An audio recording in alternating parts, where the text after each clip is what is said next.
Bonjour à tous, alors aujourd'hui pour vous présenter le secteur de l'aérien, j'ai l'opportunité d'avoir une interview avec Thomas Fernandez qui est un étudiant en MBA 1, qui est un passionné du secteur et qui a d'ailleurs fait son stage chez Icelander. Il a aussi créé son propre blog à ce sujet, donc c'est parti, allons à la rencontre de l'enfant de Roissy. Aujourd'hui en fait je t'interviewe pour te poser quelques questions sur le secteur de l'aérien qu'on étudie en bachelor. Et du coup, est-ce que tu pourrais nous expliquer toutes les différentes compagnies aériennes qu'on retrouve aujourd'hui sur le marché? Donc, les compagnies aériennes qu'on va retrouver sur le marché sont de différents types. On va retrouver les compagnies charter qui affrètent des vols pour les tour opérateurs. On aura des compagnies low cost. Les plus connues sont EasyJet et Ryanair. Et on aura les compagnies régulières.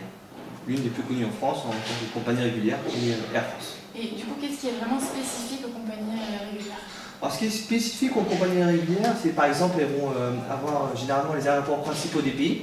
Donc Air France est basé principalement à Roissy-Charles de Gaulle, mais il fait aussi des vols sur Orly et sur les terminaux les plus récents. Donc Air France à Roissy va être sur le terminal 2E, le terminal 2F, mais aussi avec les satellites S3 et S4. Elle utilise Roissy-Charles de Gaulle sous forme de hub, avec des avions qui sont avec 4 types de classes: classe économique, classe premium, classe affaires et classe first. La distribution elle est large, donc elle peut être très bien aussi sur les GDS que sur Internet. Et du coup avec Internet, avec l'apparition des low cost aussi, les clients ils ont plus de facilité à comparer les prix, les prestations, les compagnies. Et du coup, comment les compagnies aériennes régulières elles arrivent à rester compétitives face à des nouveaux modèles? Alors la réponse c'est qu'ils se sont adaptés justement en utilisant les techniques des low cost. Air France a créé plusieurs bases à Toulouse, à Nice et à Marseille où les avions volent beaucoup plus en temps de vol par jour que ceux de Roissy. Le personnel travaille plus, les délais d'embarquement et de débarquement sont réduits au maximum pour pouvoir justement améliorer la productivité. Mais tu auras d'autres compagnies comme la Lufthansa qui ont décidé de finir l'exploitation du court courrier et de créer des filiales low cost. Elle s'appelle Germanwings, justement, qui sera dédiée et qui sera sur le principe d'une low cost pour effectuer ces vols. D'accord. Et du coup, tu as fait ton stage chez Icelander, il me semble. Est-ce que tu pourrais nous en dire un peu plus sur les missions qui t'ont été confiées? Alors, j'étais chez Icelander en tant qu'assistant commercial de marketing.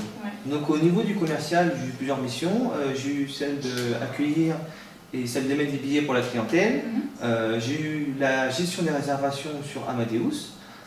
J'ai aussi participé à l'organisation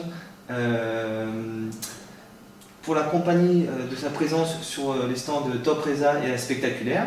Et au niveau du marketing, j'ai réalisé des supports publicitaires dans les médias qui sont apparus dans les médias spécialisés. J'ai créé des annonces pour Google AdWords et j'ai participé à des opérations marketing, donc une opération street marketing et un voyage de presse avec des blogueurs en Islande. D'accord. Et au final, tu retiens quoi de cette expérience? Une très bonne expérience où pour la première fois j'ai travaillé pour une compagnie aérienne. J'ai pu vraiment comprendre le rôle commercial j'ai vraiment pu comprendre le rôle commercial d'un bureau commercial pour une compagnie étrangère en France, avec ses objectifs mais aussi ses limites. J'ai pu développer mes connaissances en Amadeus, car j'ai beaucoup utilisé Amadeus au sein de mon stage. J'ai pu développer mes capacités en rédaction de support publicitaire et j'ai aussi vraiment compris l'importance des réseaux sociaux suite à mon voyage de presse avec les blogueurs qui m'ont vraiment éclairé et ouvert les yeux sur l'importance d'être présent sur Internet. Et je suis depuis passé sur Twitter et j'ai créé mon blog. D'accord. Merci beaucoup Thomas d'avoir répondu à nos questions. Et, merci. À bientôt.